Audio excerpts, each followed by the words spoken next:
Muy buenos días, nos da muchísimo gusto amanecer un día más aquí en Mérida, Yucatán, para llevar a cabo esta conferencia de prensa. Acabamos de concluir la reunión de seguridad y vamos a informar. Primero vamos a que informe como corresponde el ciudadano gobernador Mauricio Vila, con quien hemos trabajado de manera coordinada en beneficio del pueblo progresista, bueno, de la península de Yucatán y en particular de este estado.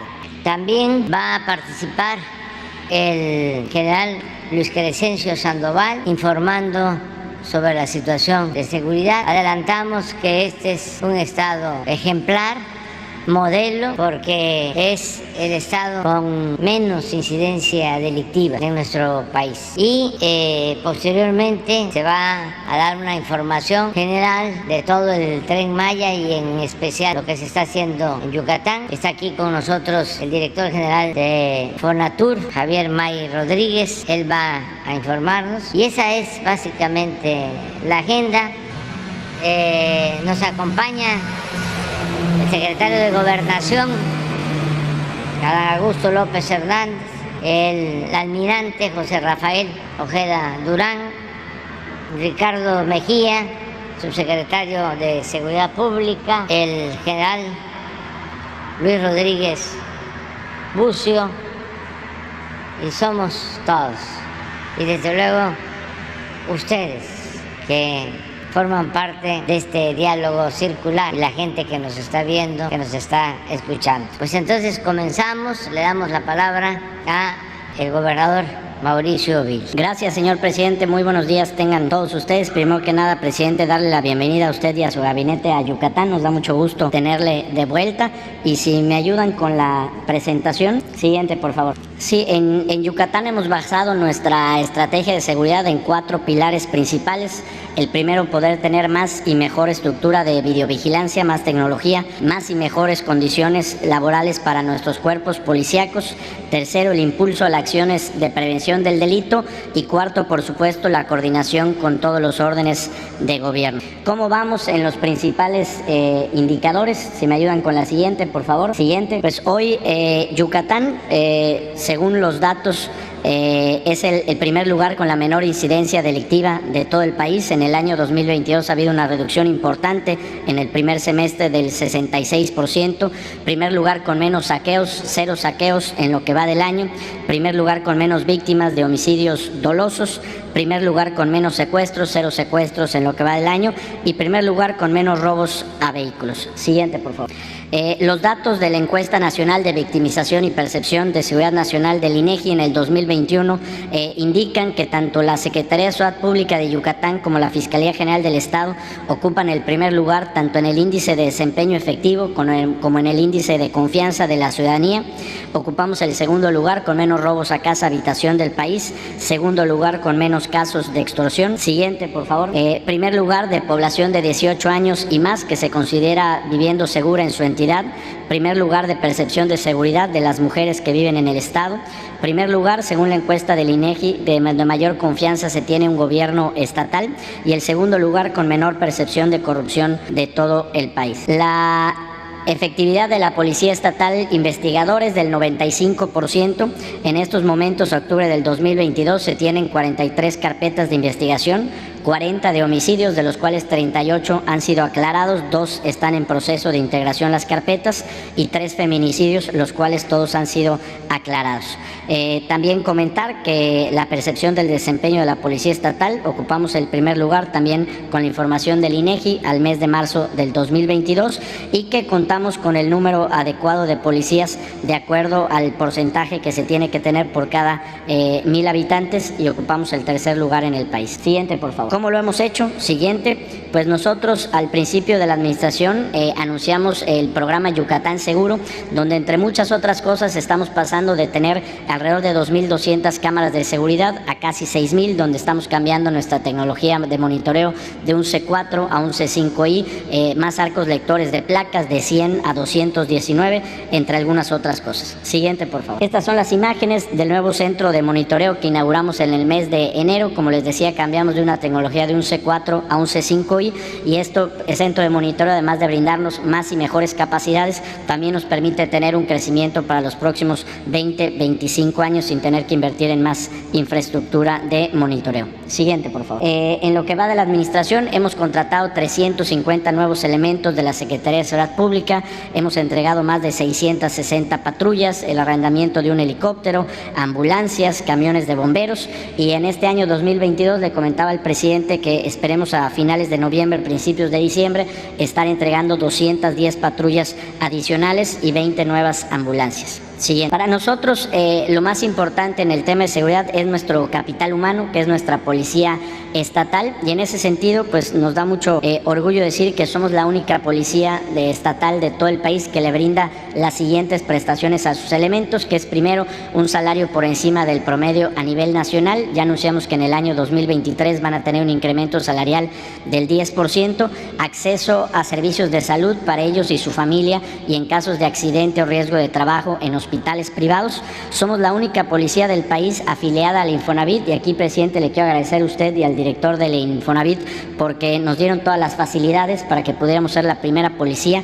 Ya entregamos los primeros créditos de vivienda a nuestros policías, y también comentarles que en Yucatán todas las hijas o hijos de policías que nos presenten, que le han sido aceptados en cualquier universidad privada o pública, reciben una beca del 100% de inscripción, del 100% de colegiatura y 2.600 pesos bimestrales para sus gastos de alimentación y transportación. No importa el costo de la universidad, tienen la beca al 100%.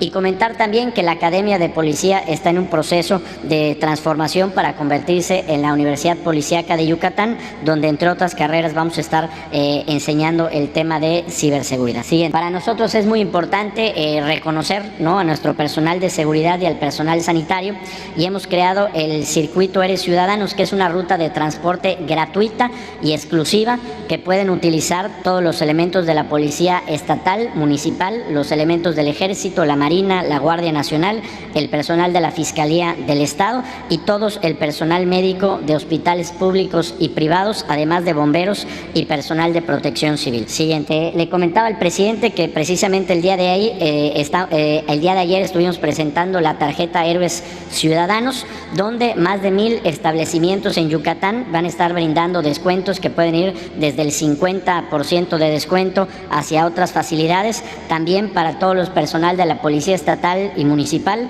elementos del Ejército, Marina, Guardia Nacional, personal de la Fiscalía, personal sanitario y por supuesto también bomberos y protección civil. Esta es una manera que tenemos en Yucatán de reconocer, agradecer y valorar el servicio que hacen nuestras fuerzas de seguridad y el personal sanitario por nuestro estado.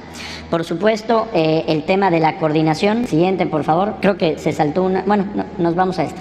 El tema que hemos estado trabajando con la Fiscalía General del Estado, donde estamos trabajando muy fuertemente para crear 5 nuevas unidades de especialización. La primera es la Dirección de Coordinación y Vinculación Ministerial del Centro de Justicia para Mujeres. La segunda es la Unidad Especializada en la Búsqueda de Personas Desaparecidas y No Localizadas. La Unidad Especializada en Maltrato Animal Doméstico. La Unidad Especializada para la Atención de los Delitos Cibernéticos. Y la ampliación de competencias de la Unidad de Investigación Especializada en Homicidios en todo el territorio de Yucatán. Y siguiente, por favor, comentar también que estamos trabajando muy fuertemente con el Poder Judicial, dotándoles de los recursos necesarios para que puedan tener también una mejora en su tecnología que permita hacer más rápidos sus procesos y que los ciudadanos puedan acceder a justicia más rápida.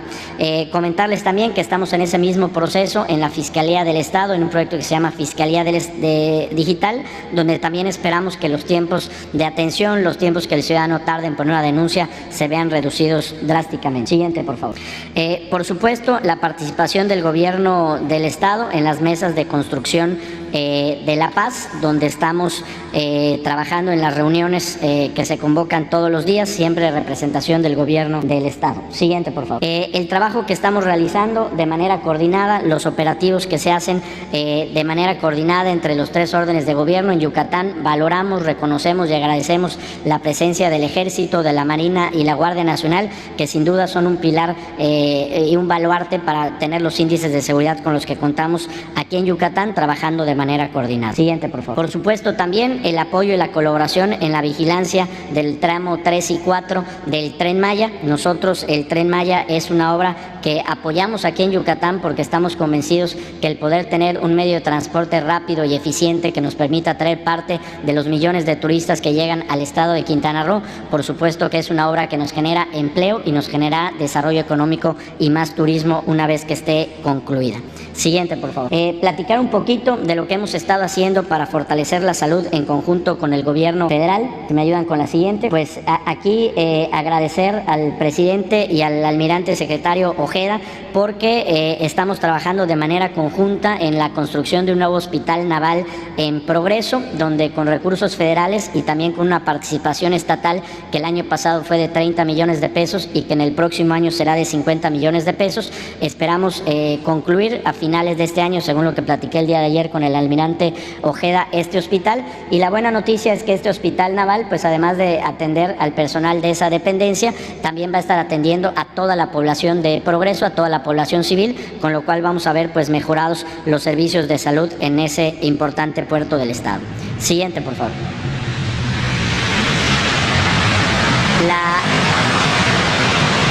La recuperación del hospital de Ticul, para quienes no conocen el caso, pues es un hospital que se inició hace prácticamente 10 años, que no está concluido. Había sido mediante un proceso de PPS en el cual la empresa había demandado al gobierno del estado. Había una sentencia ya donde el gobierno del estado tenía que pagar a esta empresa 740 millones de pesos por un hospital que no estaba concluido, y gracias al apoyo del presidente, del gobierno federal, del titular del Instituto Mexicano del Seguro Social, Zoe Robledo, se logró llegar a un acuerdo con esta empresa donde se desisten del juicio que tenían en contra del gobierno del estado, donde nos han entregado la propiedad del inmueble y la construcción que ya se tenía avanzada al gobierno del estado, y donde hemos hecho el donativo del gobierno del estado al Instituto Mexicano del Seguro Social, y donde se va a estar construyendo pues por fin y concluyendo este hospital en el municipio de Ticul. Se espera que en las próximas semanas, según nos informó la gente del Seguro Social, se dé ya el fallo de la licitación para que la obra de construcción de este hospital se inicie en enero del año 2023. Siguiente, por favor. Y bueno, el Hospital General de Yucatán, el Hospital Orán, que es un hospital que tiene 116 años que se inauguró y que ahora, pues por instrucción del presidente, estamos trabajando con el INSABI y con su director Juan Ferrer. El gobierno del estado está donando el terreno, el gobierno del estado ha pagado el proyecto y ha hecho toda la trimetología, y esperemos que en las próximas semanas pues este proyecto ya pueda ser aprobado por el Consejo del INSABI para que también en algún momento del próximo año podamos iniciar su construcción. Siguiente, por favor. Algunos de los proyectos estratégicos que estamos trabajando en coordinación con el gobierno federal. El primero es el proyecto de ampliación del puerto de Progreso, que el viernes tuve la oportunidad de estar con el almirante secretario Ojeda en las oficinas de la Secretaría de Marina, y donde ya firmamos un convenio donde vamos a estar trabajando Secretaría de Marina, Gobierno del Estado y la CIPONA, que nos permite en el corto plazo poder tener una cesión de derechos para poder hacer la ampliación del puerto de Progreso, que consiste en el aumento del calado y el aumento del ancho del canal de navegación, que nos permita que arriben a Puerto Progreso barcos de carga más grande, que hagan más barato el costo de mover productos, que nos ayude en nuestra logística y nuestra competitividad, y también el ancho del canal de navegación, que nos permita traer barcos de cruceros más grandes. Hay que recordar que antes de la pandemia Yucatán ya estaba recibiendo 500,000 de cruceristas al año, y esta era una tendencia que venía a la alza, y bueno, pues hoy solamente por las condiciones del puerto podemos recibir barcos de 3,000, 4,000 pasajeros, cuando pues aquí enfrente en el Caribe están pasando ya los barcos de 7 y 8,000 pasajeros, que son los que queremos recibir en Puerto Progreso. Está contemplada la construcción de una plataforma de 40 hectáreas, donde ya tenemos firmado una carta de intención con la naviera petrolera italiana Fincantieri para que ellos construyan un astillero. Así que seguramente, presidente, en los próximos meses habrán avances importantes y por supuesto agradecer a la Secretaría de Marina y a su titular por todo el apoyo que nos brindan para concretar este proyecto. Siguiente, por favor. Dos proyectos importantísimos para Yucatán y para nuestra suficiencia energética de los próximos 25 años. Como usted ofreció, presidente, ya están en construcción las dos plantas de ciclo combinado, la Mérida 4 y la de Valladolid. Son inversiones muy importantes. La Mérida 4, 454 millones de dólares y la planta de Valladolid, 762 millones de dólares. Ya presentan un avance en su construcción. El avance de la Mérida 4 es del 24% y el avance de la planta de Valladolid es del 17%. Otro proyecto que es importantísimo para el desarrollo del sureste y para que podamos contar pues con la misma infraestructura que cuentan en el centro, en el Bajío y en el norte del país es la llegada de gas natural. Primero que nada, presidente, agradecer a su gobierno y a la Secretaría de Energía, porque cuando empezamos en 2018 a Yucatán solo llegaban 40 millones de pies cúbicos diarios de gas natural. Ya en estos momentos están llegando 150 millones de pies cúbicos diarios. Con esto ya se puede atender la demanda de la industria local, lo cual nos hace mucho más competitivos. Y bueno, pues la Comisión Federal de Electricidad ha anunciado un proyecto de 4.500 millones de dólares para poder hacer una ampliación de los ductos de gas natural y que pueda llegar hasta 450 millones de pies cúbicos diarios a la península de Yucatán. Según lo que nos informa la Comisión Federal de Electricidad, el gasoducto Puerta al Sureste, que va de Veracruz a Tabasco, ya se encuentra en construcción, y la ampliación del ducto de gas natural de Mayacán, que va de Tabasco hasta Yucatán, se encuentran en proceso de negociación, así que pues seguramente pronto podremos tener también muy buenas noticias en este tema. Siguiente, por favor. El Gran Parque de la Plancha, para poner un poquito en contexto, aquí en Yucatán existe una exestación de ferrocarriles que se encuentra en el centro de Mérida. Es un terreno de 22 hectáreas que circula paralelo a lo que es el Paseo de Montejo, con 3 cuadras de diferencia. Y bueno, pues ese era un terreno que se encontraba abandonado desde hace 25 años, con todo lo que contempla tener un terreno abandonado de ese tamaño, evidentemente basura, temas de delitos, problemas con los vecinos, etcétera, etcétera. Y bueno, presidente, pues agradecerle porque usted ha dispuesto que este terreno de 22 hectáreas se pueda convertir en el Gran Parque de la Plancha, un anhelo que se tenía en la ciudad de Mérida, en Yucatán, desde hace muchos años, y usted ha dispuesto que el Ejército Mexicano haga una inversión de 1.300 millones de pesos, donde también agradecemos al general secretario Sandoval por todo el apoyo que nos han brindado para concretar esta importante obra. Comentar en términos generales pues que este parque va a tener un anfiteatro, va a tener un museo del ferrocarril, va a tener un mercado gastronómico, va a tener juegos, va a tener plaza pública, gimnasios al aire libre, ciclovía, skate park, entre muchas otras cosas. Un lago también. Y pues aquí algunas de las perspectivas, si me ayudan con la siguiente, del anfiteatro que va a contar, el área de juegos infantiles. Y aquí también muy importante porque en el único edificio que se encuentra de construcción ahí en la plancha se encuentra la Escuela de Artes de Yucatán, con lo cual también el presidente y el general secretario han dispuesto que esos andenes que se encontraban abandonados pasen a formar parte de la Escuela de Artes de Yucatán, donde vamos a estar aumentando su capacidad y abriendo nuevas carreras. Comentarles que la Escuela de Artes de Yucatán pues es la segunda en importancia en todo el país, la primera de todo el sureste, y debido a las limitaciones de espacio teníamos pues prácticamente el 55% de los alumnos que solicitaban ingreso, no había cupo para ellos. Ahora, con la adecuación de estos nuevos andenes que se van a convertir en nuevas instalaciones, vamos a poder estar cubriendo esa demanda, por lo que también el arte y la cultura se van a estar viendo beneficiados de este proyecto. Siguiente, por favor. Comentarles que también con el gobierno federal estamos trabajando en el proyecto del YETRAM. El YETRAM es este vehículo que están viendo, es un vehículo 100% eléctrico, se va a convertir en la primera ruta eléctrica de todo el sur-sureste del país, y pues evidentemente esto va a venir a mejorar de manera radical el sistema de transporte público en Yucatán. Si me ayudan con la siguiente. Y bueno, pues este proyecto lo estamos trabajando en conjunto el gobierno federal y el gobierno del estado. Es una inversión de alrededor de 2.820 millones de pesos, donde el gobierno del estado va a poner el 61% de los recursos, el gobierno federal a través de Banobras el 23% y el 16% 86% del recurso va a ser de parte de la iniciativa privada. Entonces, como ustedes pueden ver, este es el mapa de la ciudad de Mérida.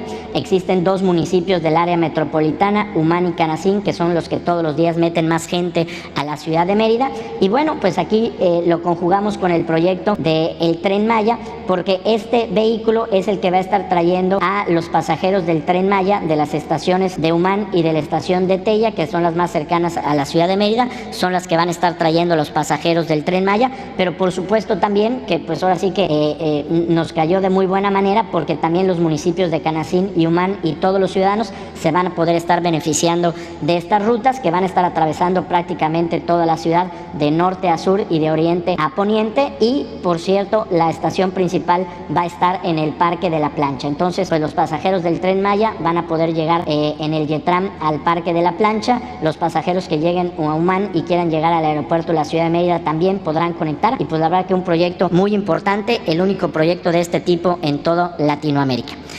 Siguiente, por favor. Les queremos poner un breve video de 30 segundos para que conozcan lo que es el Yetram.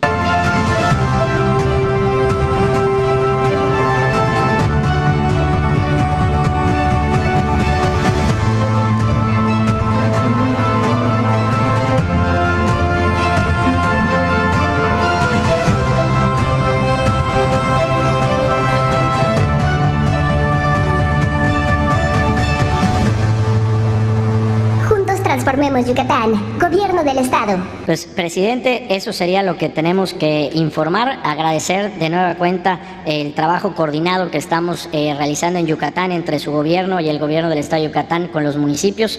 Agradecer también la presencia del secretario de Gobernación, Adán Augusto, con quien también estamos trabajando diversos proyectos que seguramente más adelante podremos estar anunciando. Y por supuesto también agradecer la presencia y el apoyo de Javier Maya, el director de Fonatur, con quien estamos trabajando también de manera coordinada en el proyecto del Tren Maya. Presidente, desde Yucatán, como siempre, toda la disposición de trabajar en equipo, de trabajar de manera coordinada en las atribuciones que nos brinda la ley, y por supuesto para seguir poniendo nuestro granito de arena para que desde Yucatán podamos construir un mejor México. Muchas gracias, señor presidente. Con su permiso, señor presidente, muy buenos días. Vamos a informar sobre la situación de seguridad en el estado de Yucatán. Adelante, por favor. Aquí en la primera lámina para comentar de la cantidad de municipios que tiene este estado: 106, 2.3 millones de habitantes. En los 3 municipios con mayor cantidad de habitantes, que son Mérida, Canacín y Valladolid, reúnen el 53% de su población, y como vamos a ver más adelante, en estos municipios es donde está concentrada la mayor cantidad de fuerza pública, policías del Estado, policías municipales, para atender la situación de seguridad pública de los ciudadanos. Adelante, por favor. Aquí vemos la incidencia delictiva que tiene el Estado. En lo que es el delito de trata de personas, tiene el 10º lugar a nivel nacional, con una tendencia hacia la baja. En robo a casa habitación, el 27 lugar, también la misma tendencia hacia la baja. El robo en transporte, el 29 lugar, la misma tendencia hacia la baja. Y en lo que es homicidios dolosos, robo de vehículos, secuestro, extorsión y delitos de alto impacto, es decir, el conjunto de todos estos delitos, tienen el 32 lugar a nivel nacional. 2 de ellos, el homicidio doloso y la extorsión, tienen una tendencia hacia la alza, pero ahorita vamos a ver los números. Son números sumamente reducidos, pero se marcan hacia la alza. Adelante, aquí vemos las gráficas. El delito de trata de personas, de conformidad a la información que se tiene disponible del Secretariado Ejecutivo del Sistema Nacional de Seguridad Pública. Los datos son del mes de septiembre. En septiembre no tuvieron presente este delito en el Estado, hay 0 eventos. Como mencionamos, el 10º lugar, la tendencia a la baja. Aquí vemos en la gráfica el acumulado, cómo ha venido reduciendo, como en el 2022 solamente tienen 2 casos de este delito. En robo a casa habitación son 12 delitos que se presentaron en septiembre. Su tendencia es igual hacia la baja, con el 27 lugar a nivel nacional. y aquí también observamos el acumulado de este delito. El robo en transporte, no se presentó en septiembre ningún robo de esta naturaleza, tiene el 29 lugar y bueno, aquí vemos en el acumulado cómo este delito nada más ha estado presente en el 19 y en el 21 con un evento en cada uno de los años. La extorsión, 2 eventos de esta naturaleza. Este es uno de los delitos que se marca hacia la alza, considerando lo que habían tenido en años anteriores, pero el número es sumamente reducido. Llevan 8 eventos en el 2022. Tiene el 32 lugar a nivel nacional, el secuestro también en 32 lugar. No se han presentado en septiembre, no se presentaron en septiembre ningún secuestro, solamente tienen registrado en el 21 y en el 16 eventos de secuestro, en lo que va del año ninguno.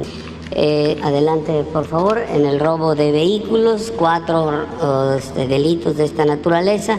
El 32 lugar a nivel nacional, la tendencia hacia la baja. Aquí vemos también en el acumulado 25 vehículos robados en lo que va del presente año.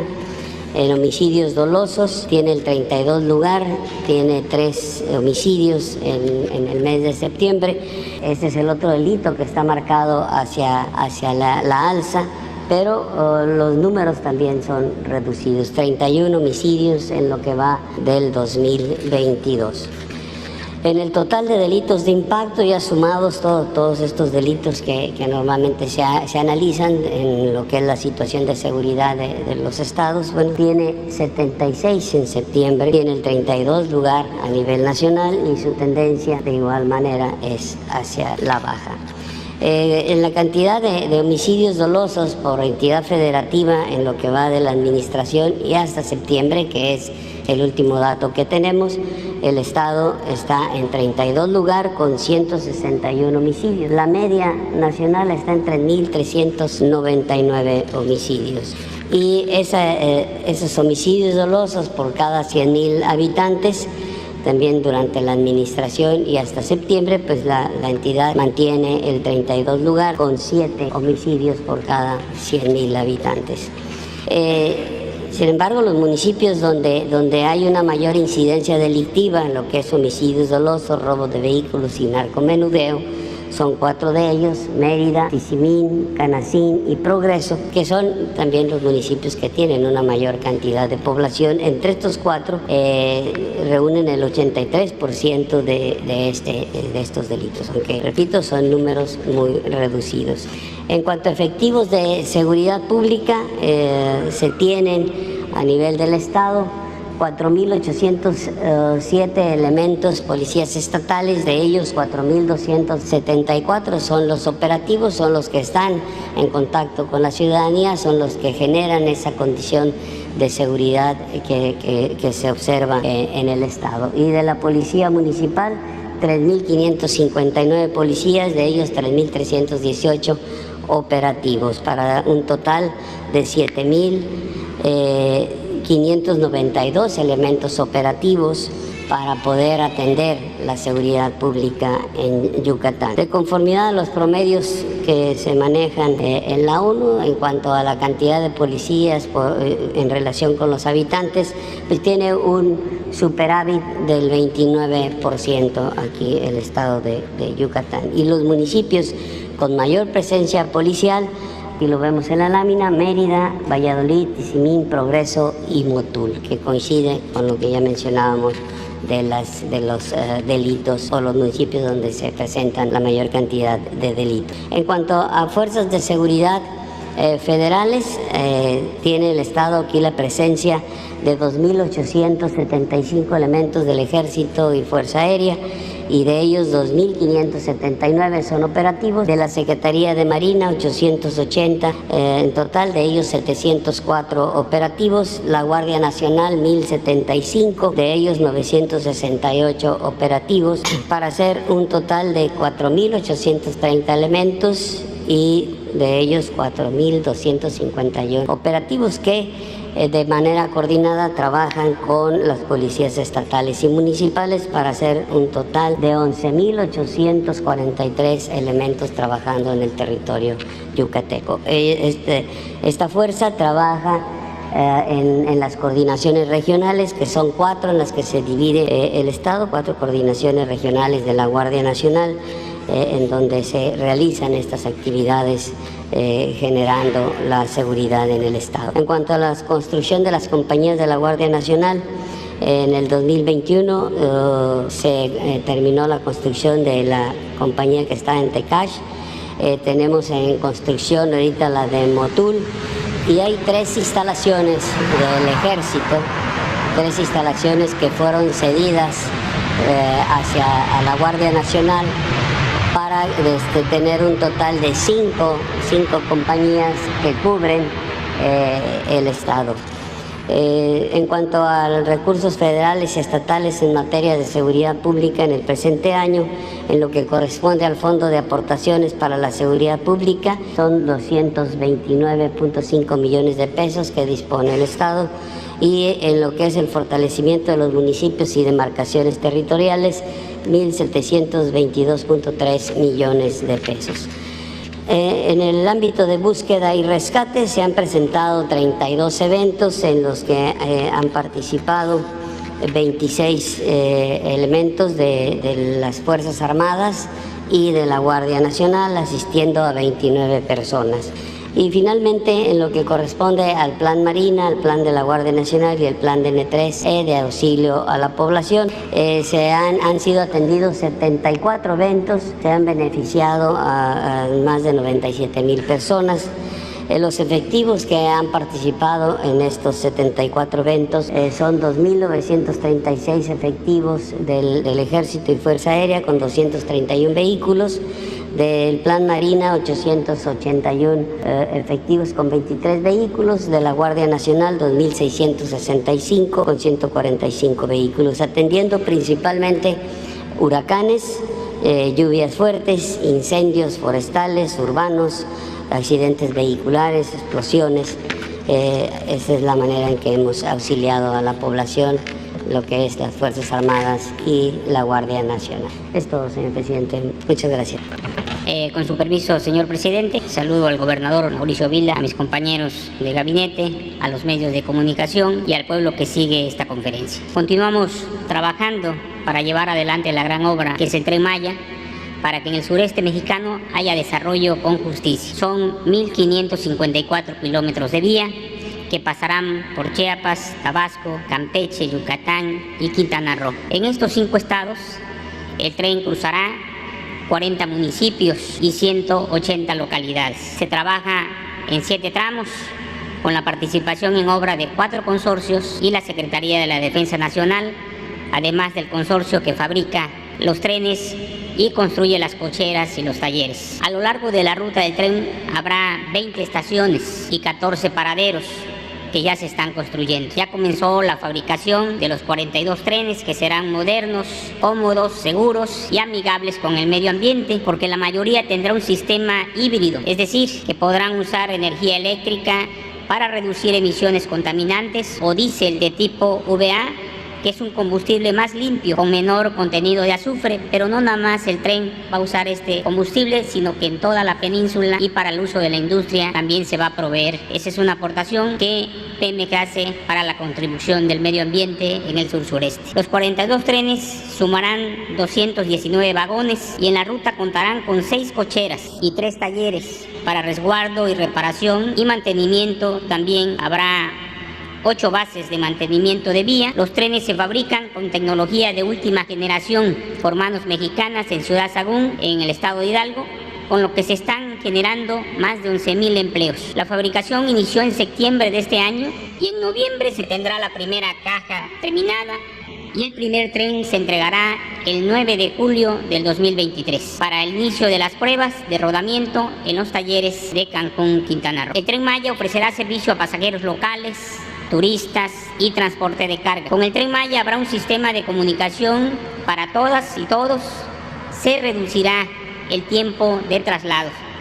Habrá trenes cortos con 4 vagones y capacidad para 230 pasajeros de 98.5 metros de longitud, así como trenes largos con 7 vagones con capacidad para 450 pasajeros y de 169 metros de longitud. Para la electrificación del Tren Maya, la Comisión Federal de Electricidad realizará 53 obras, de las cuales 43 son subestaciones eléctricas y 10 son líneas de transmisión. Con estas obras, la capacidad de suministro eléctrico en la península de Yucatán aumentará el 150% al pasar de 3.000 megawatts en el 2022 a 4.521 megawatts en el 2024. Esta capacidad aumentada garantiza el suministro requerido en el 2024, que será de 2.642 megawatts, ya con el tren en marcha. En suma, con las nuevas obras, la oferta de energía eléctrica de la Comisión Federal de Electricidad será del 42% mayor que la demanda eléctrica para el 2024. El Tren Maya no será un problema de energía eléctrica para la población de la península de Yucatán, sino por el contrario, significará una solución para esta región que suele sufrir de apagones. El Tren Maya también fortalece el medio ambiente, pues viene acompañado del programa Sembrando Vida, que reforesta el sureste con 500 millones de árboles. Este es el programa más importante que existe en el mundo de reforestación. Se cuenta con 6 viveros militares, 3 en Tabasco, 2 en Chiapas y 1 en Quintana Roo, que producen más de 140 millones de plantas adicionales a las que generan los viveros comunitarios del programa Sembrando Vida. Además, habrá nuevas áreas naturales protegidas, como el Parque del Jaguar, el Parque Nuevo Uxmal y Calakmul 2. El Tren Maya integra el programa de mejoramiento de zonas arqueológicas Promesa, a través del cual se mejoran 26 zonas arqueológicas. También se construyen 9 centros de atención a visitantes para mejorar el confort de los turistas. Por su dimensión, el Tren Maya es el principal generador de empleo en el sureste, donde ya se han creado más de 100,000 fuentes de empleo para esta gran obra, además de las 11,000 empleos que generan la fabricación de los trenes en Ciudad Sagún Hidalgo. El proyecto del tren representa la mayor inversión pública realizada en el sureste mexicano, por lo que se llevan a cabo acciones sociales para atender las desigualdades históricas de la región, que se suman a la atención que brindan todos los programas de bienestar del gobierno federal. En Yucatán, el Tren Maya contará con 298 kilómetros que cruzarán el estado, los cuales 217 kilómetros serán vía doble electrificada, pasará por 19 municipios y 43 localidades.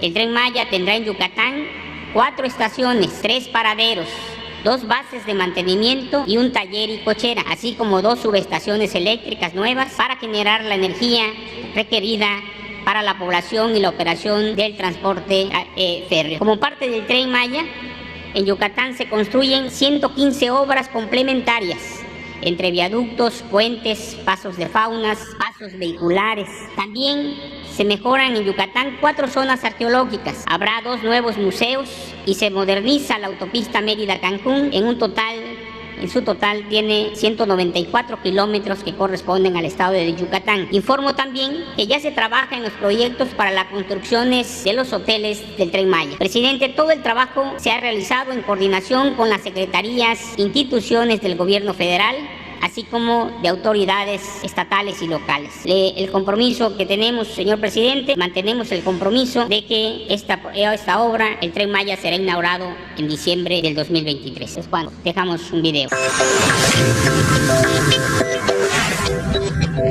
El Tren Maya es un proyecto prioritario del Gobierno de México para impulsar el turismo, generar desarrollo con justicia y rescatar del olvido al sureste mexicano. Una vez inaugurado, en diciembre de 2023, pasará por los estados de Chiapas, Tabasco, Campeche, Yucatán y Quintana Roo. Su recorrido se extenderá por 1.554 kilómetros a lo largo de 40 municipios y 181 localidades, en los que habrá 20 estaciones y 14 paraderos. El Tren Maya ofrecerá servicio a pasajeros locales y turistas, inicialmente a bordo de 42 trenes cómodos, modernos y seguros. Los trenes ya son fabricados por manos mexicanas en Ciudad Sagún, Hidalgo, con tecnología de última generación y comenzarán a entregarse en julio de 2023.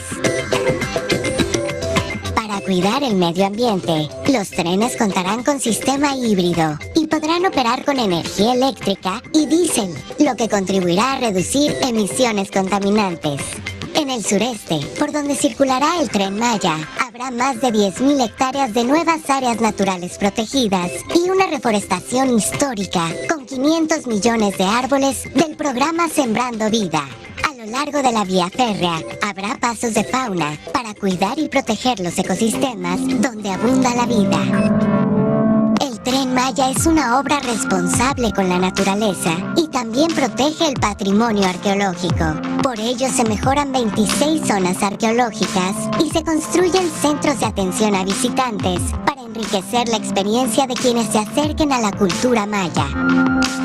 La gran obra del tren ha propiciado el rescate de miles de vestigios y hallazgos de suma relevancia, como una antigua canoa maya y una estela labrada en sus dos caras. También permitirá la apertura de nuevas zonas arqueológicas y museos para conservar y admirar aún más la grandeza prehispánica.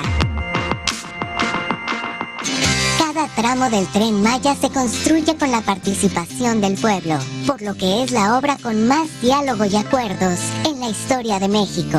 No empieza a correr y sus beneficios ya se reflejan en las comunidades de la ruta, con acciones sociales específicas que se suman a los programas de bienestar del Gobierno de México. Por su dimensión, el Tren Maya es el principal generador de empleos en el sureste mexicano y actualmente es una de las obras más importantes del mundo. Su construcción implica maniobras de gran escala, con trabajo incluso nocturno, fabricación y almacenamiento de materiales en amplias dimensiones, como uso de tecnología, maquinaria y equipo modernos. Además de la vía y los trenes, se construyen obras complementarias para la conectividad de las comunidades y la seguridad en el flujo vehicular, como puentes, viaductos, distribuidores y la modernización de la autopista Mérida-Cancún. El Tren Maya conectará hermosas ciudades, mágicas comunidades y sitios de importancia mundial. A través de sus recorridos, permitirá a millones de visitantes nacionales y de todo el mundo adentrarse y conocer la grandeza natural, cultural y humana del sureste mexicano. El Tren Maya es una gran obra del pueblo de México. Vamos, adelante. Si les parece, un compañero o compañera de Yucatán y un compañero o compañera de la prensa o de los medios nacionales. Entonces, empezamos con la compañera. Preguntarle de la marcha del domingo, ya se llegó la fecha. Por un lado, ya cambiaron la ruta, no va a llegar al hemiciclo a Juárez, sino al Monumento a la Revolución. Ahora están pidiendo que se retire una carpa que hay ahí, que dicen que es de la Secretaría del Bienestar.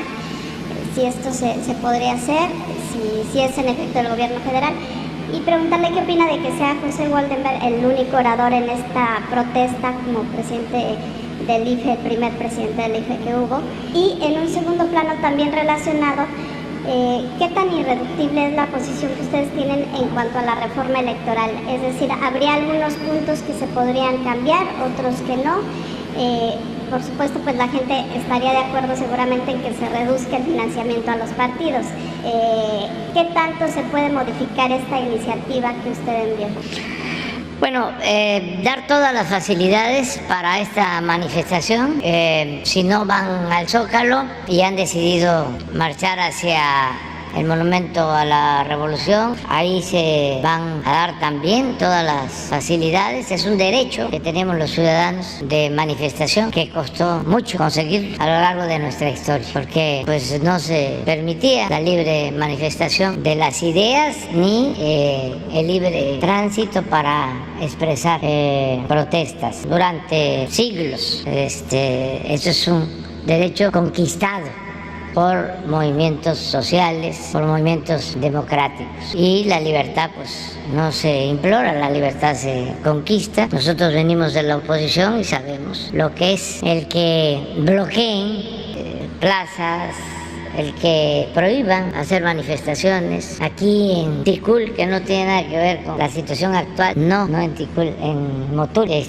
Una vez, hace como unos 8 años, hicimos un acto en la plaza y prohibieron la manifestación. Y no solo eso, nos decomisaron el aparato de sonido y hubo hasta intervención de la policía. Yo tuve que intervenir para no caer en la provocación. Hace como 8 años o 10. Un presidente municipal. Entonces, nosotros no podemos hacer lo mismo. Eso que se nos hacía de que de repente se iba la luz.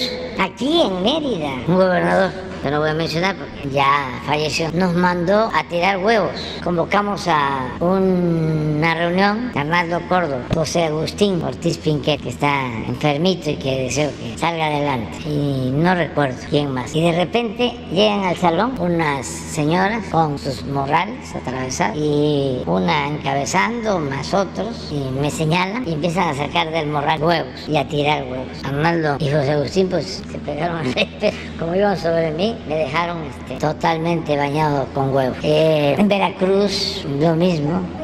Sí, de Felipe Carrillo Puerto, que se debe de recordar mucho, mucho por eso. Gran dirigente social. Sí, pero ya pasaron los tiempos y por eso no hay que olvidar la historia, que es la maestra de la vida. Y entonces no podemos nosotros, es un asunto de convicción, de principios. Y por eso hay que dar todas las facilidades para que se manifieste el monumento a la revolución. Y además no se iban a sentir cómodos en el hemiciclo a Juárez, ni el benemérito iba a estar muy contento, que digamos.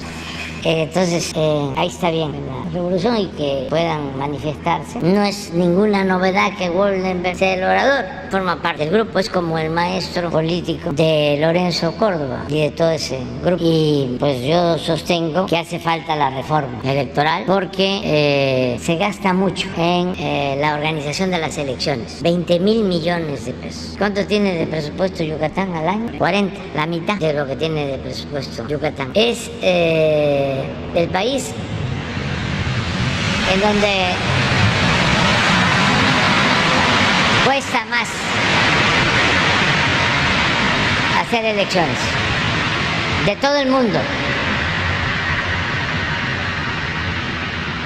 Pero a eso hay que sumarle lo que se destina en cada estado, porque están hechos los organismos estatales igual que el organismo nacional. Entonces hay 32 organismos estatales, también con presupuesto, también con dinero para los partidos. Entonces lo que estás planteando es reducir el costo de las elecciones, el que no haya duplicidad, que un solo organismo nacional organice las elecciones en todo el país, que no haya diputados ni senadores plurinominales. Son 300 distritos electorales federales, 300 diputados federales, no 500, no 200 más, y que todos los representantes en el Congreso sean electos por el pueblo de manera directa. Lo mismo en el caso de los senadores. Y también que a los consejeros del INE y del tribunal, en este caso magistrados del Tribunal Electoral, los elija el pueblo, no los partidos, porque se reparten en acuerdos cupulares a quienes van a ser consejeros. Y está demostrado que los consejeros y los magistrados no garantizan imparcialidad de elecciones limpias, libres. Forman parte del fraude electoral que hemos padecido históricamente en México. Es una vergüenza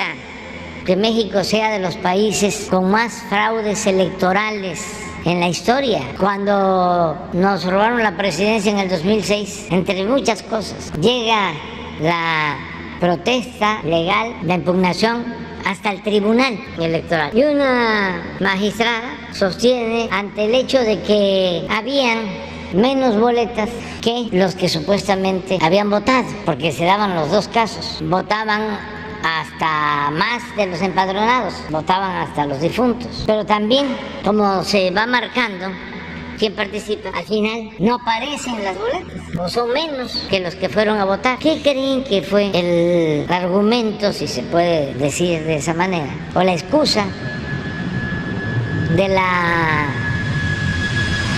magistrada?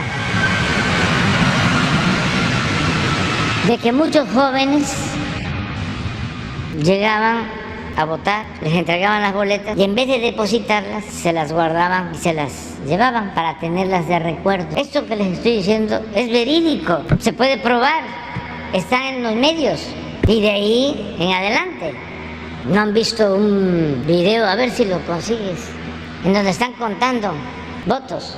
Sí, a ver si lo encuentras. Es que se padece como amnesia. Y ahora resulta que vivimos en un país con instituciones democráticas limpias, con gente íntegra en los consejos, en los tribunales electorales. Aquí en Yucatán, los que tienen más edad, ¿cuántos fraudes han habido? En todo México. Entonces, queremos que se acaben los fraudes electorales y que se garantice que los votos se van a respetar. Elecciones limpias, libres. Acaban de haber elecciones en Brasil. De a las 2 horas ya se tenía información de casi todas las actas, ya en la votación completa, en 2 horas, después de que terminaron los votos. Estamos hablando de Brasil, de los territorios más grandes en el mundo y con más del doble, cerca del doble de población de México y población muy dispersa. Entonces eso es lo que buscamos, pero no quieren los del bloque conservador. En el fondo también lo que quieren es agarrar bandera en contra de nosotros. Están muy molestos porque se acabaron los privilegios, ya no se permite robar, se sentían los dueños de México y sobre todo les molesta mucho que se diga lo que antes se ocultaba. Les molesta mucho decir que hay racismo, que hay clasismo. Eso los pone muy enojados. Ayer veníamos en el avión y se paró una joven en el vuelo y se aventó un discurso en contra mía. Pues sí, estoy muy consciente de eso, porque no son pocos. Yo tengo una aceptación de alrededor del 70%, pero tengo como 26, 28, 30% en contra. Entonces estamos hablando de 25, de 30 millones de personas. Claro, no hay 25, 30 millones de fifís o de oligarcas, pero sí hay mucho aspiracionismo. Es un modelo que impusieron y que siempre ha existido en todo el país. Aquí en Yucatán, imagínense que había esclavitud en la época de Porfirio Díaz. ¿Saben cuándo se abolió la esclavitud en Yucatán? En 1914. Aquí vino a hacer una novela que les recomiendo mucho a los jóvenes. Vino Turner, que escribió un libro que se llama México Bárbaro. Y hay una escena en donde un capataz de una hacienda en Yucatán ordena que le peguen de latigazos a un peón y él está viendo cómo lo están azotando y se está fumando un puro y era hasta que se cayera la ceniza del puro. Se habla, los que son fumadores de tabaco, que un puro de buen tabaco, un habano de aquel entonces y de ahora, no se le cae la ceniza, se queda. Entonces habían grilletes, habían cepos, había esclavitud. O sea, el auge del Enequén, ese progreso, estuvo vinculado a la esclavitud, por eso el Paseo Montejo. Entonces, hablar de eso hasta molesta. Yo no sé si sea cierto, pero una nieta, bisnieta de Felipe Carrillo Puerto me platicó de que querían hacer un documental sobre Felipe Carrillo Puerto y sus tías o tías abuelas, porque Carrillo Puerto había tenido más mujeres. Ya se habían casado con los integrantes en aquel entonces de la llamada casta divina.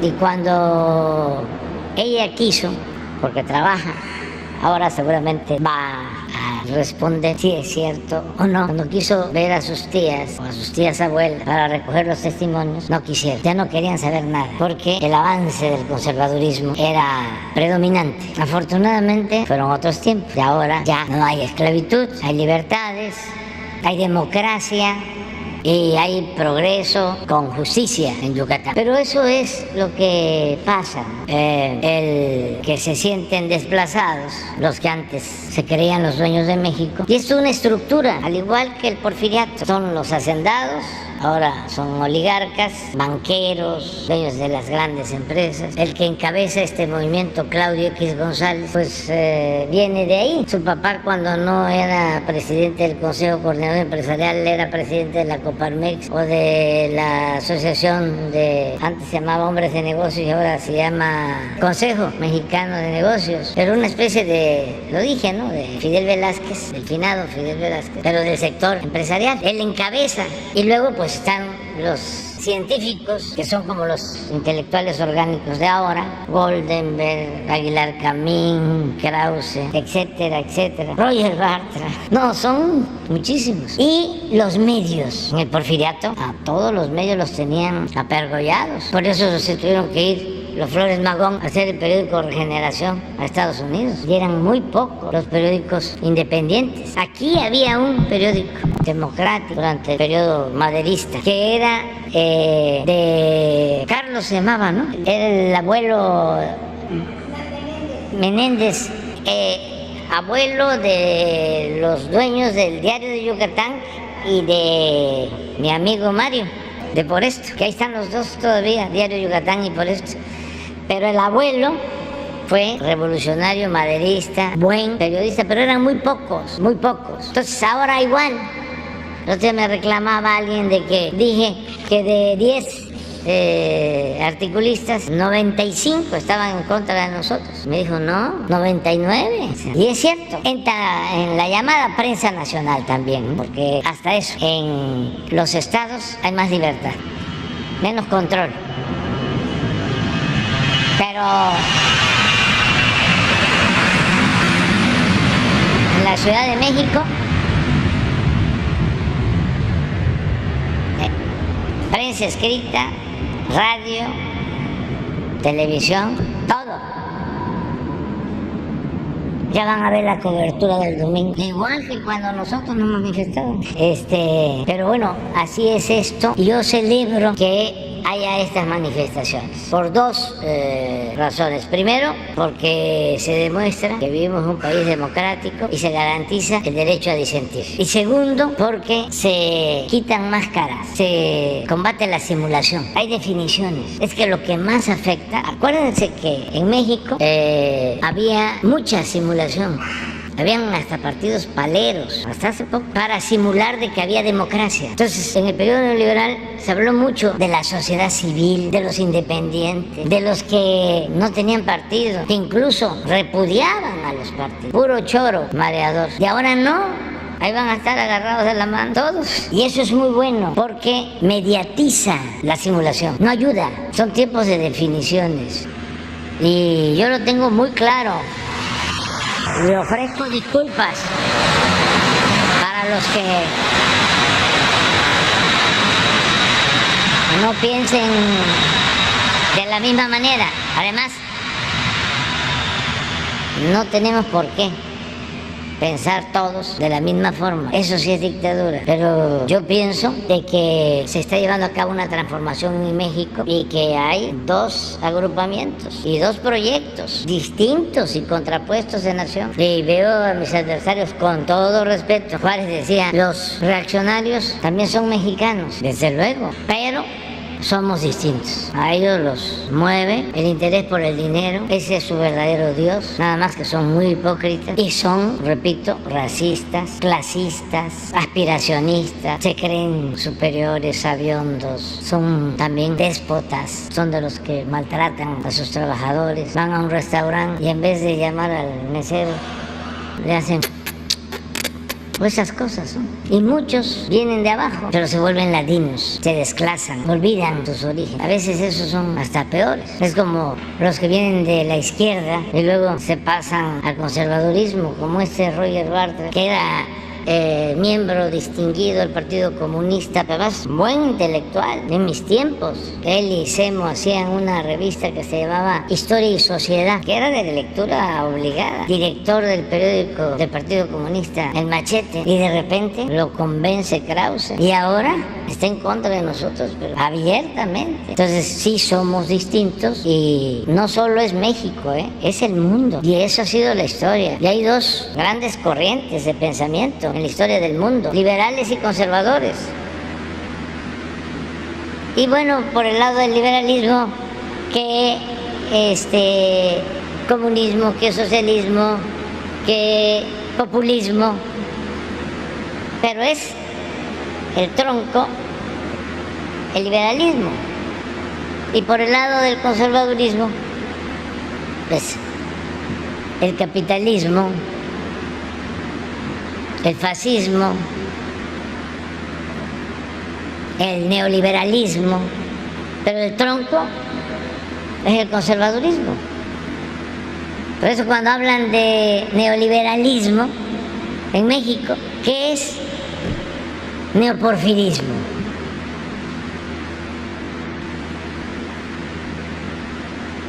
Entonces vamos a estar pendientes de la movilización y que les vaya bien. ¿Ve oportunidad de negociar? Porque así como están ahora las posiciones, parece que esta reforma no va a pasar. El PRI ya también dijo que están en... No, porque no se trata de negociar. Los principios no se negocian. Bueno, para sacar la reforma. No. Cada quien debe de asumir su responsabilidad. Cada quien. Yo vengo luchando desde hace muchos años porque haya democracia en el país. Porque casi nunca ha habido democracia en México, en la historia. Así, destellos. La República restaurada, 10 años con Juárez y con Lerdo. Todo el siglo XIX era el dominio, o fue el dominio, de dos hombres, Santana y Porfirio Díaz. El siglo XX, a pesar de la revolución, que fue profunda y se avanzó mucho en lo social, en lo político, no hubo cambios. Siempre repito que don Daniel Cosío Villegas decía, ya no está Porfirio, pero se quedó doña Porfiria. ¿Cuántos años, décadas de predominio de un solo partido, de un partido único? Si hasta ahora se empiezan a dar los primeros pasos. Después de fraudes, de muchos fraudes. Entonces, estamos obligados a dejar establecido un auténtico sistema democrático y no solo quedarnos en la democracia representativa, sino avanzar hacia la democracia participativa. Por eso la importancia de las consultas, de la revocación del mandato. No es que ya elegimos un gobernador, elegimos a un presidente y resulta que se echó a perder o ya estaba echado a perder, pero actuaba con mucha hipocresía y engañó. O con la publicidad, con los medios, lo introdujeron al mercado como se introduce un producto chatarra y lo imponen con dinero, con publicidad. Bueno, a los 3 años se puede llevar a cabo una consulta y se revoca el mandato, porque así como el pueblo pone, el pueblo quita. Y el pueblo es el soberano, no las élites. Entonces, dejar establecido un sistema democrático auténtico con autoridades electorales de inobjetable integridad, honestidad, incapaces de participar en un fraude, como ha sucedido. Es una necesidad para el país, es parte de la transformación. Que no quieren, pues ya cumplimos. No se lograron los votos, aplausos. Pues eso no quiere decir que el pueblo no quiere la democracia, no la quieren las élites. Si hubiese sido por las cúpulas, pues yo no llego a la presidencia. Yo estoy aquí por el pueblo y por eso es al que respeto, al que me debo. Es mi único amo. Pero no me puso Claudio ni los grupos empresariales, como sucedió en otros casos, o los medios de información. Entonces, que los legisladores actúen como auténticos, verdaderos representantes populares, que le pregunten a la gente antes de votar qué opinan y si no, hacen caso, porque hay encuestas, se hacen encuestas y en todas la gente lo que quiere es que sea el pueblo el que elija a las autoridades electorales. ¿Por qué van a elegirlos? Los de la cúpula de los partidos, se los reparten.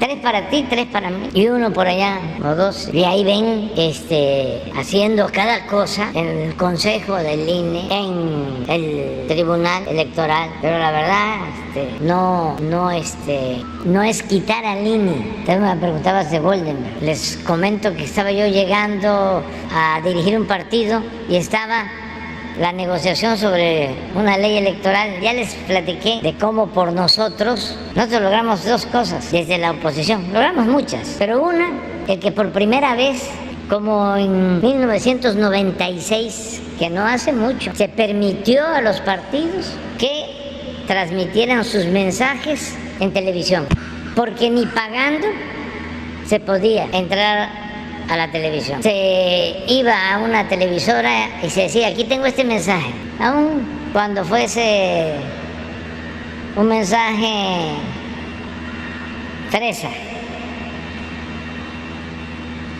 Y de acuerdo a las tarifas, te tengo que pagar tanto por segundo, por minuto. Ahí está. No. Y en esa negociación sobre la nueva reforma electoral de aquel entonces, estaba Zedillo, Chaufete era el secretario de Gobernación, se hacían las reuniones ahí en Gobernación. Yo llevé tanto a Televisa como a Azteca unos mensajes porque venían unas elecciones. Estaba yo llegando, municipales. Y en los 2 casos me dijeron, sí, deja aquí. Me acuerdo que eran unos cartuchos. Y claro que nunca me hablaron. Entonces, cuando regresé a la mesa, dije, nos retiramos. Porque estamos hablando aquí de una nueva ley electoral y ni siquiera nos permiten transmitir nuestros mensajes. Los partidos no pueden transmitir sus mensajes en televisión. Entonces nos paramos, me retiré. Y al día siguiente ya me estaban hablando de que se iban a pasar los mensajes. Y a partir de ahí comenzaron a salir los mensajes de televisión. Eso fue un logro. Otro logro es que de esa reforma salió de que le tenían que dar más dinero a los partidos. Y el partido que yo representaba recibía como 2 millones de pesos. Pero con la reforma iba a recibir 200. De 2 a 200. Y dijimos, no, es una exageración. Por eso puedo hablar. Si no, pues me tendrían sometido. Yo me acuerdo que me dijo Zedillo, le voy a ver cobrando el cheque. Pues de 2 millones a 200. Entonces no votamos nosotros por la reforma. Y pues ganaron, ¿no?, los que querían la reforma. Y en efecto se incrementa el presupuesto a los partidos. Y empieza a llegar, como se dice coloquialmente, la mesada o el moche grande. Entonces, ¿qué hacemos?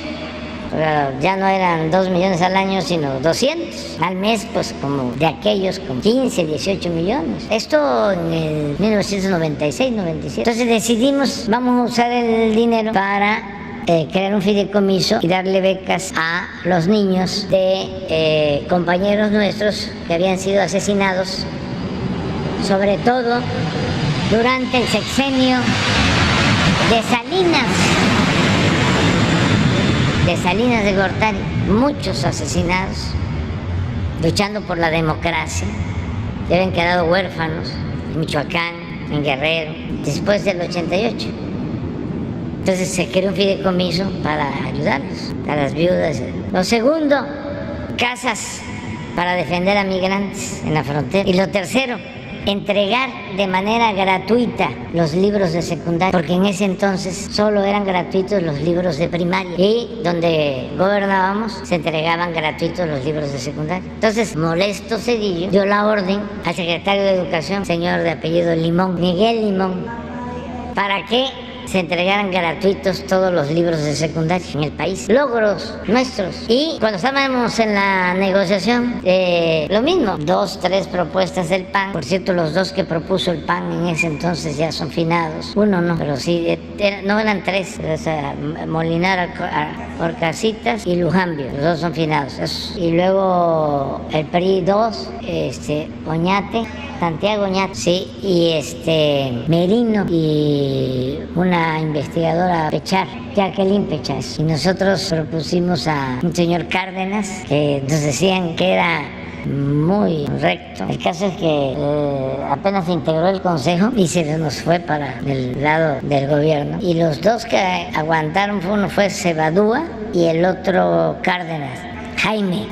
Pero ya estaba el consejo, faltaba el presidente. Entonces la propuesta que traían, ya amarrada, era el maestro Alcocer. Y pues acababa de tener problemas como nosotros, por lo mismo, porque venía de la izquierda y se la dio. Igual que Goldenberg, la misma cosa. Entonces dijimos, no, ¿cómo? Va a haber una rebelión al interior del partido. Pues dijimos, no. Y entonces propusieron a dos gentes más.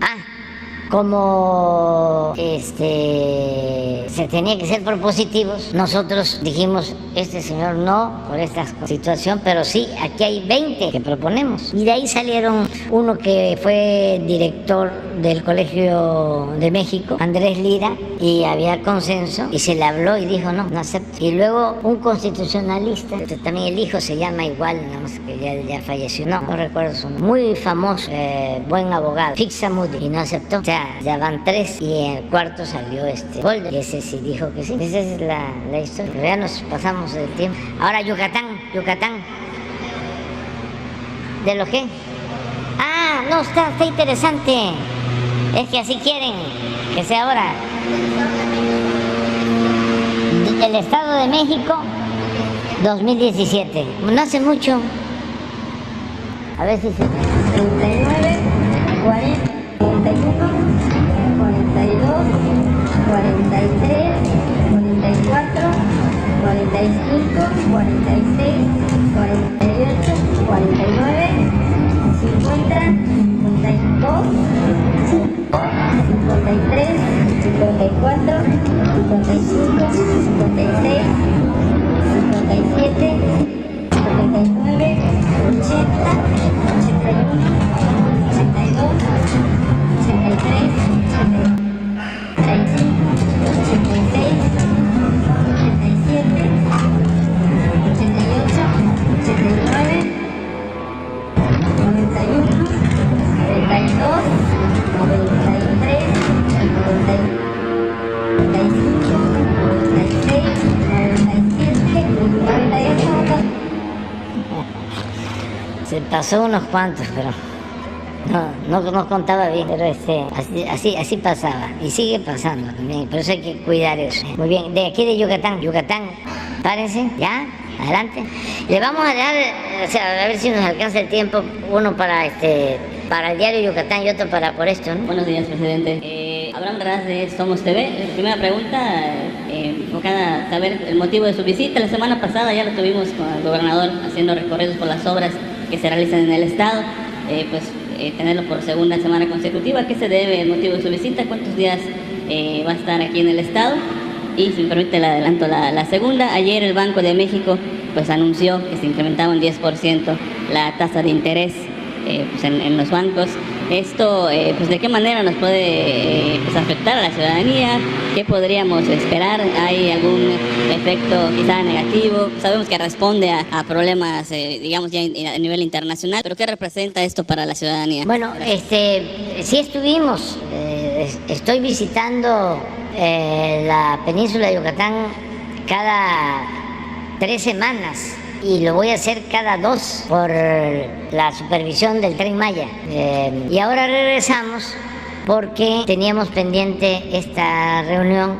Queríamos informarle a la gente en Yucatán, porque pues vengo nada más a reuniones de supervisión del tren y a sobrevolar en helicóptero toda la vía, el tramo, para ir viendo. Y me reúno con las empresas y con los ingenieros, pero hacía falta informar de todo lo que aquí dio a conocer el gobernador, que repito, estamos trabajando de manera muy coordinada. Él ha sido muy respetuoso y pensando siempre en el pueblo de Yucatán. Y teníamos pendientes, por ejemplo, lo del puerto, que es importante, es una gestión del gobernador. Lo de 2 plantas termoeléctricas de ciclo combinado, la de Mérida y la de Valladolid, el mismo tren, las obras complementarias al tren, lo de la plancha, lo de, ¿cómo se llama?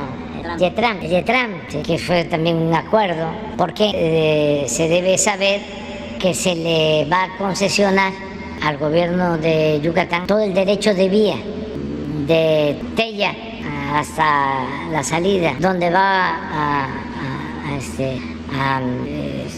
transitar el Yetram,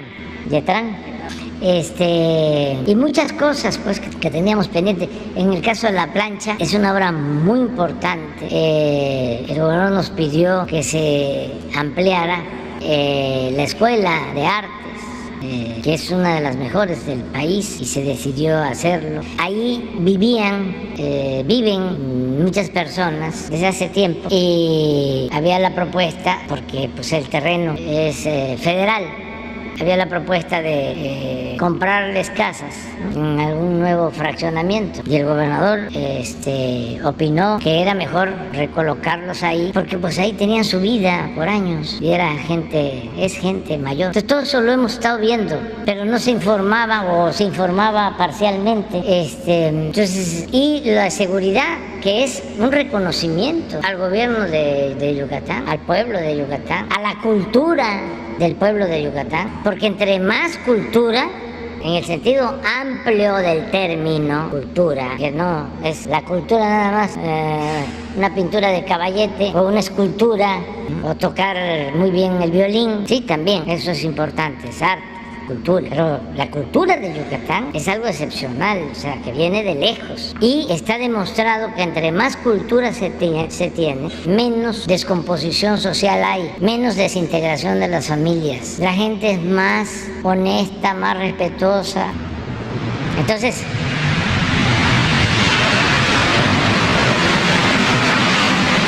buenos gobiernos. Este gobierno es bueno, y los que tienen en seguridad pública, no sé si esté el mismo, que ya lleva bastante tiempo y ha dado buenos resultados. Entonces también a eso venimos a decir, aquí está un ejemplo bueno de que se puede garantizar la paz, la tranquilidad. Y además aprovecho, porque tenemos dos asuntos pendientes. Si observaron, se van a construir en una primera etapa 6 hoteles en todo lo que es la vía, en el tramo del Tren Maya. Y tenemos 4 terrenos ya vistos, y nos faltan 2. Nos falta uno en Uxmal, y ahí se recuperó un terreno de 2.400 hectáreas. Miren que ya lo habían vendido, 2.400 hectáreas. No estoy tan seguro, pero creo que en 7 millones. Si no son 7, son 70. Pero para el caso es lo mismo. 2.400 hectáreas a 6 kilómetros de Uxmal, de la zona arqueológica. Entonces lo recuperamos. Era una tranza, pues, para decirlo con claridad. Entonces se va a convertir todo ese terreno, las 2.400 hectáreas, en una zona de reserva natural. Está un poco impactado, pero de todas maneras se van a sembrar árboles, se va a volver una selva. Y queremos lo más cercano, en la punta de ese terreno, ver si se puede hacer una vereda a Uxmal y poner ahí un hotel para que en un camino artesanal se pueda llegar a Uxmal. Entonces, pero vamos a ver eso hoy. Y luego vamos a Calakmul, que es Campeche, a lo mismo, que ahí vamos a incrementar la superficie de reserva. Estamos pensando que se va a juntar una reserva estatal con la Reserva Federal de Área Natural Protegida, y vamos a tener 1.500.000 hectáreas de área natural protegida en Calakmul. Va a ser algo único. Y también vamos a ver dónde se construye el hotel. ¿La defensa nacional, presidente? ¿El hotel? Sí, los 6. Ya lo dijeron cuando se dio a conocer la información de las sopilotas, sí, disfrazadas de guacamache. Acá decimos nosotros, bueno, quién sabe cómo se dice, pero en Tabasco al sopilote se le dice chombo, y no está mal dicho. Hay que conservar el habla de cada región del país. ¿Por qué es sopilote? Porque es la mezcla del castellano con el náhuatl. ¿Por qué es chombo? Porque es la mezcla del castellano con el maya chontal. Entonces, ahí se dio a conocer lo de los 6 hoteles, y a lo mejor va a ser uno en Palenque. A ver, lo tienes, ¿no? Uno en Palenque, que me acuerdo, uno en Esná, de Uxmal, que estábamos, el de Chichén, uno en Tulum y Calakmul. Ya dije, Esná.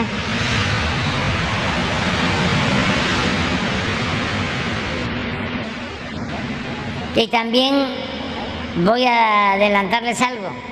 Sí, porque estamos tardando mucho, ¿no? Y es mi culpa porque yo no hablo de corrido. Ya estamos en trato con los trabajadores de Mexicana, tanto activos como jubilados. Y se está buscando ya un acuerdo para que la nueva línea aérea se vuelva a llamar Mexicana de Aviación. Eso no les gusta a nuestros adversarios, pero esto no es de gustos, es que tenemos que ir avanzando. Entonces se va a adquirir, se va a hacer un avalúo de la marca, del emblema, y se va a tener una empresa para que haya más vuelos y que de esta forma no aumente tanto el pasaje en avión. Bueno, ya quedamos. Y lo otro que me pregunto, eso es básicamente, ¿no? Sí.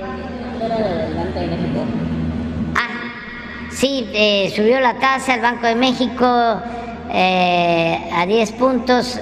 Es autónomo el Banco de México. Nos comprometimos a respetar sus decisiones. A veces nos gustaría que no solo se ocuparan, aunque es importante, del control de inflación, por eso aumentan la tasa, sino que también equilibren cuidando el crecimiento y se van más siempre por el combate a la inflación y no al fomento al crecimiento. O sea, es lo que siempre se ha hecho, es muy tradicional, pero hay que respetar la decisión. ¿Por qué aumentan la tasa?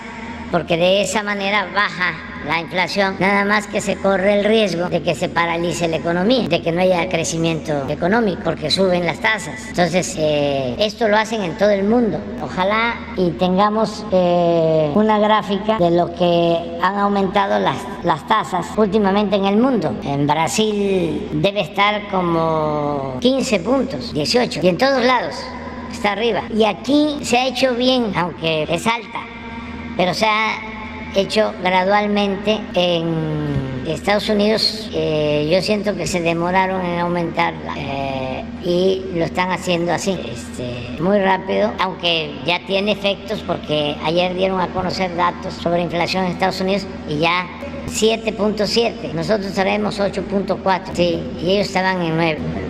No, estaban 8.3, 8.2 y bajaron a 7.7. Sí, pero ahí va, eso es lo que... Ahora sí, para Nacional. Ah, no, es Nacional, pero es...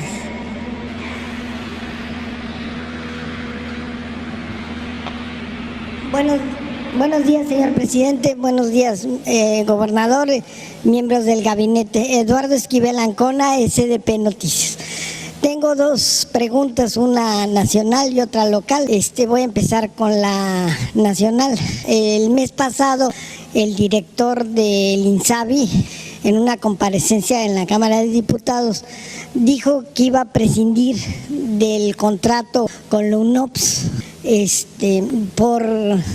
para la compra de medicinas. Yo quiero preguntarle cómo va a quedar ese contrato, porque es un contrato que se hizo por 5 años, salió muy caro para el gobierno de México y aparentemente no ha dado los resultados que se esperaban. Entonces yo quisiera preguntarle cómo va a quedar, ¿se rescinde el contrato? ¿Hay nuevos acuerdos con ese contrato o cómo va a quedar esto? Se está viendo eso, es que no han podido surtir, abastecer todas las claves, todas las medicinas, y se ha tenido que llevar a cabo un mecanismo complementario para la compra de los medicamentos en el extranjero, pero todavía no se decide, todavía no podemos tomar una decisión en definitiva. Se va a analizar, y más ahora que ya lo estás planteando, o sea, pues tenemos ya que tomar una decisión. A veces se tiene la idea, y además es bueno que se ventile, de que los organismos internacionales, sobre todo organismos de la ONU, son eficientes, transparentes, hay honestidad, y suele pasar que hay excepciones, que no es la regla.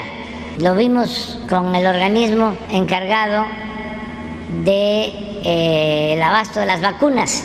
Pagamos por anticipado varios países, y si nos hubiésemos atenido a ellos no hubiésemos contado con las vacunas. Todavía nos deben. Estamos hablando de la ONU, Entonces, así como hay organismos que dependen de la ONU que actúan con responsabilidad, hay otros que no. No es porque ya pertenecen a la ONU, son infalibles, son responsables. Entonces vamos a revisar este contrato en efecto y ya nosotros vamos a informar pronto. Y ellos también tienen, la UNOPS también tiene lo de la venta del avión. Ellos ya no, ya se terminó ese contrato. Ya se terminó ese contrato. Porque y ahí no le echo la culpa a ellos. Ahí el asunto es que se trata de un avión tan lujoso que les daba pena a los posibles compradores, y además no se puede reconvertir porque fue hecho a la medida. Entonces no se puede convertir en avión de pasajeros, nada más es para 240 pasajeros en situación normal, pero tiene 80 porque son sillones, butaques muy cómodos, y tiene sala de junta y tiene alcoba, entonces todo eso, y tiene un material especial que no permite que vuelva a ser de pasajeros utilizar los 240 lugares. Y el otro problema también grave es que no se puede venir a Mérida, de México a Mérida. O sea, sí se puede, pero no se debe, porque es un avión transatlántico, es un avión que tiene que volar para ser eficiente mínimo 5 horas, así está establecido, para 5 horas de vuelo, y pues se hacen hora y media, 2 horas de Mérida a la Ciudad de México, 2 horas. Entonces es para ir a Europa en 10 horas, eso sí, sin recarga de combustible. Está hecho para eso. Entonces no lo compraron, pienso yo, para viajes en la República. Entonces eso nos dificulta también la venta. Pero ahora que ya no tienen el contrato con la UNOPS, ¿hay más flexibilidad de poder llegar a un mejor acuerdo con algún cliente que lo quiera? Porque la UNOPS tenía... No, sí hay quien... Muy rígidos. Sí, hay quien lo quiere, pero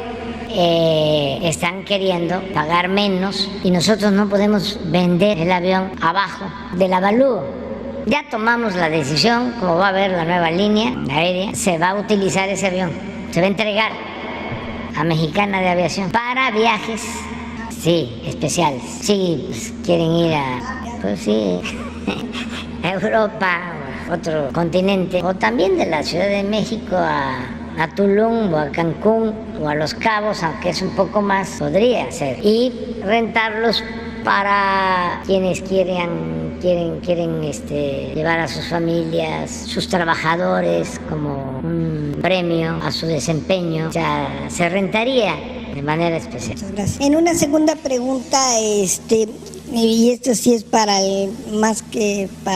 es local, para el gobernador. ¿Qué se está haciendo con las granjas porcícolas? Estas son sumamente contaminantes para los cenotes, para el manto freático, porque ellos tienen en su alimentación para engorda purín, un químico que se llama purín, que los engorda muy rápido y ese excremento cuando hacen se transmina a los cenotes, a los mantos freáticos.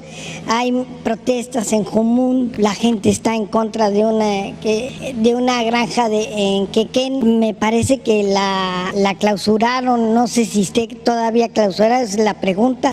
¿Y qué se está haciendo? Porque pues hay 222 granjas solo en el estado de Yucatán, 257 en toda la península y 43 están en áreas naturales protegidas. Esto es una contaminación. Yo no sé por qué los ambientalistas no han protestado, no han dicho nada. Es la gente, las comunidades son las que están protestando, sobre todo en Jumún, que está la de Quequén, que pues pues el cenote se lo están contaminando y ya pues están perdiendo en turismo y están perdiendo en agua potable y en esto. Esto me gustaría que si me lo pudiera contestar, señor gobernador. Sí, gracias. Mira, en el tema de las granjas porcícolas es importante señalar que cada una tiene una historia diferente. La granja porcícola que comentas tú de Jomún es una zona que está clausurada, una granja que está clausurada. Y las otras granjas, lo que estamos trabajando con ellos, que lo hemos estado trabajando con Semarnat, es poder ir haciendo una reconversión para obtener mejores tecnologías. Las nuevas granjas ya tienen que tener una serie de requerimientos, una tecnología que permita tener ese reciclado del agua y del excremento, ¿no? Que hoy la tecnología ya permite pues que eso ya salga con agua que se puede utilizar para riego. Y en el caso de las granjas existentes hay que recordar que muchas de esas granjas no necesariamente son de grandes empresas, ¿no? Que le venden a Quequén, sino que muchas son granjas rurales de pobladores que las tienen ahí desde muchísimos años y que también se está trabajando. El presidente en su momento me pidió que yo trabajara con María Luisa Albores. Yo estuve reunida con ella a finales de agosto, principios del mes de septiembre, y vamos a estar viniendo a Yucatán. Ella quedó de venir a Yucatán para poder crear un programa para tener la certeza de en dónde sí puede haber porcicultura en Yucatán y en dónde no. Entonces, en términos generales, las granjas que han tenido alguna demanda o alguna denuncia han sido las autoridades federales las que las han clausurado por órdenes judiciales, y en ese sentido pues nosotros solamente estaremos aprobando granjas nuevas que por el momento no se han aprobado, las que tengan las condiciones y la tecnología necesaria para garantizar que no hay contaminación al manto freático. Muchas gracias, señor gobernador. De nada. Y finalmente, nada más quería, falta un acuerdo entre la Comisión Federal de Electricidad y para aumentar el gas natural que viene por el Mayacán. Entonces, ¿ya está este acuerdo o se está en eso? Sí, se está en eso. Mire, el hecho de poner estas dos plantas grandes en Yucatán de ciclo combinado, pues tiene que resolverse el abasto suficiente de gas. Ya está resuelto. Se dio a conocer de que ha habido un incremento por el nuevo gasoducto, y hay un programa en proceso que es el de traer más gas por un ducto marino. O sea, ya está contratado hasta Coatzacoalcos, de Tuxpan a Coatzacoalcos. Ya nada más falta de Coatzacoalcos hacia acá, pero se considera que con el gas de este nuevo ducto, de esta conexión que se hizo, va a ser suficiente, y tenemos acuerdos con el gobierno del estado. Fue de las primeras cosas que me planteó Mauricio para garantizar el desarrollo industrial en la península, y sobre todo el que no haya apagones, y más con el crecimiento que está teniendo la región desde hace tiempo, pero ahora más. Yucatán es de los estados más directamente beneficiados con el crecimiento turístico de Quintana Roo. O sea, se beneficia Yucatán, se beneficia Campeche, y lo que queremos ahora que también con el tren se beneficie Chiapas y se beneficie Tabasco, porque son 30 millones de turistas que están llegando a Quintana Roo. Este año estoy seguro que vamos a romper récord de llegada de turistas. Estamos hablando de un poco más de 600 vuelos, nada más a Cancún, que aterrizan y despegan, más de 600. Entonces yo decía, si de esos 30 millones logramos bajar, internar el 10%, y que además hay mucho potencial. Las playas de Yucatán son bellísimas, las zonas arqueológicas, y lo mismo por el lado de Campeche, y ya para qué hablamos de Chiapas y de Tabasco. En fin, es el paraíso, decía yo ayer. Puede ser que haya mares que no los hay con la belleza del Caribe, puede ser, en el mundo. Puede ser que haya riqueza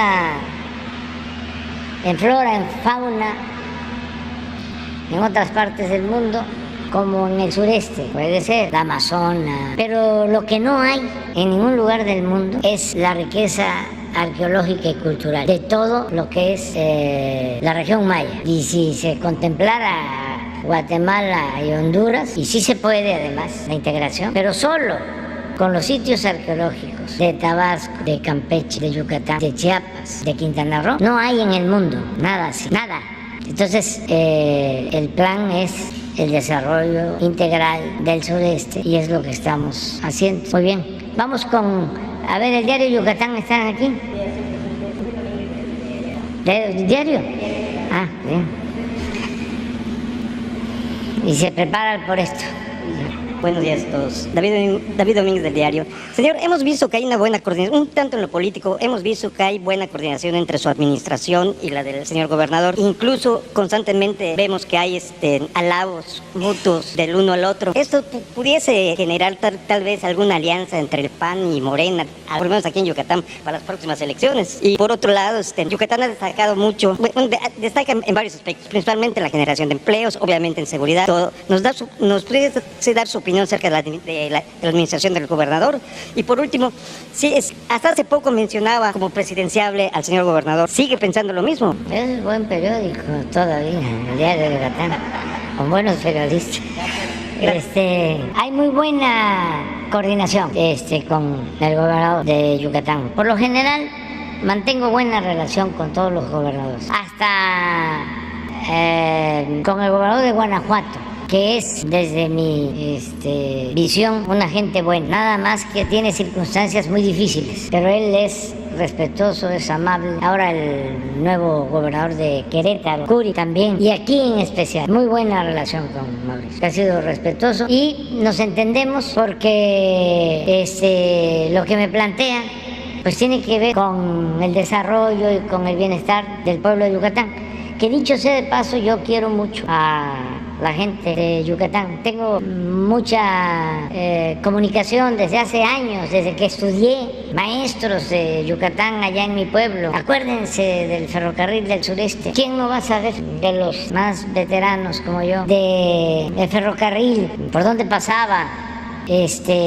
Cuando todavía no había ni ferrocarril ni carretera, todo era por barco y era en aquel entonces más Sisal, el Carmen, Campeche, el Carmen, Champotón, Frontera, Coatzacoalcos, Veracruz, que ahí sí ya había tren. ¿Cómo se venía a Yucatán? Pues en tren de la Ciudad de México a Veracruz y en barcos, se llamaba cabotaje.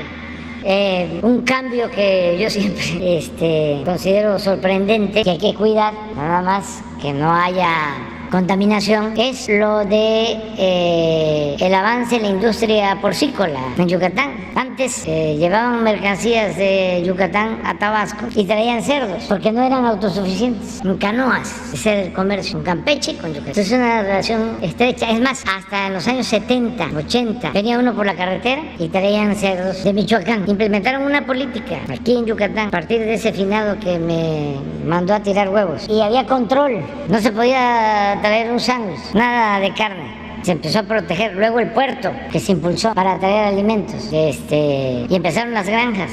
Y ahora resulta que no solo son autosuficientes, sino que ya abastecen todo el sureste y exportan. Entonces hay relaciones pues de paisanaje. Ya tenía mucho tiempo que no había un presidente del sureste, décadas. Entonces, ¿cómo no vamos a apoyar a Yucatán? Como estamos apoyando a Quintana Roo en los momentos más difíciles del neoliberalismo, que vino a darle esperanza a la gente del sureste. Cancún, la Riviera Maya, era la única región del sureste en donde había empleos, donde había trabajo. Y quiero recordarles de que Quintana Roo pertenecía a Yucatán. Y para que no anden aplaudiendo así, con los ojos cerrados, a Porfirio Díaz, algunos yucatecos, pues recordarles que fue Porfirio Díaz el que les quitó la mitad del territorio para crear Quintana Roo, porque quería que entregarle Quintana Roo a sus amigos, y como aquí estaba el Enequén y allá era selva, allá se mandó al ejército a reprimir a las comunidades mayas. En ese entonces, en el Porfiriato, Yucatán tenía como 320,000 habitantes y Quintana Roo 12,000. Todo el desarrollo enequenero estaba de este lado y allá no había nada. Un hijo de Bernardo Reyes, que se llamaba también Bernardo Reyes, cercano a Porfirio era el dueño de miles de hectáreas en lo que ahora es Chetumal. El hermano del maestro de América, Justo Sierra, era el dueño de Cozumel, de toda la isla, concesionado por Porfirio Díaz. Entonces tenemos muy buenas relaciones. Es parte de nuestra historia común y tiene un muy buen gobernador en Yucatán. Ahora lo de la candidatura pues es mejor que otros de los de la lista. Mucho mejor. Pero eso ya depende de él. ¿Y para qué nos metemos a esos terrenos? A ver, por esto. Por esto. En Yucatán las comunidades se enfrentan graves problemas. La contaminación del agua y medio ambiente por las granjas porcícolas, que ya hizo referencia el gobernador, pero también por el despojo de tierras ejidales. El Frente Campesino de la Defensa de la Tierra y la Vida presentó recientemente un escrito al gobierno estatal para la realización de una reunión tripartita entre ellos y el gobierno federal y estatal para hablar sobre el despojo ilegal de 35,000 hectáreas. ¿Ve factible esta reunión? Sí, tomamos en cuenta lo que estás planteando. De hecho, nos hicieron... Lo hablamos con el gobernador. ¿Tienes la petición? Quiero llegar a un escrito para que... ¿Me la dejas ahora, al final de tu intervención? ¿Me la entregas? Ok, pero sí se está dando esta despojo ilegal de tierras aquí en el estado. Hay que ver dónde. Es en el municipio de Chemul. Pues sí, vamos viendo, ¿sí? Lo revisamos y le voy a pedir hoy mismo a María Luisa Albores que entre en comunicación con el gobernador y se ve. Y busquen a las autoridades del pueblo, de los pueblos, de las comunidades. Es la que fue hace 25 años. Ya tienen, es una venta de terreno de 10 años. ¿En dónde es? En hoy están reclamando los ejidatarios. Sí, pero de todas maneras lo vemos, ¿sí?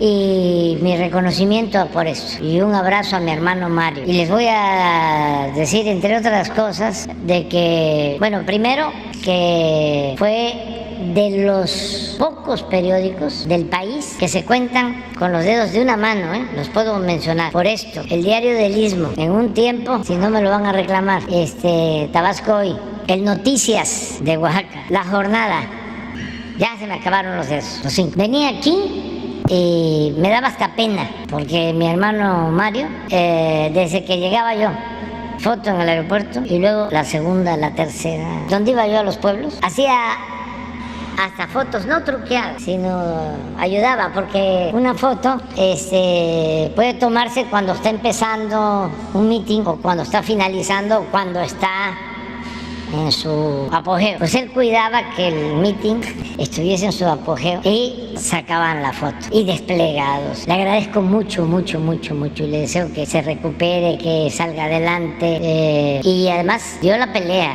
A lo mejor muchos no se acuerdan, pero con las famosas rondas petroleras, que era la entrega del litoral, del Golfo, querían entregar todo el litoral de Yucatán, bueno, todo el litoral de la península, incluían hasta el Caribe, para la explotación petrolera. Y uno de los que se opuso siempre, abiertamente, fue este periódico, Por Esto, y así defensor de muchas causas justas, ¿no? Y ahora sí, ya es la hora de el panucho, de la tostada, del taco de cochinita, de lechón. Entonces, buen provecho, nos vemos. Sí, voy para allá. Vamos. Y luego acá la... Sí.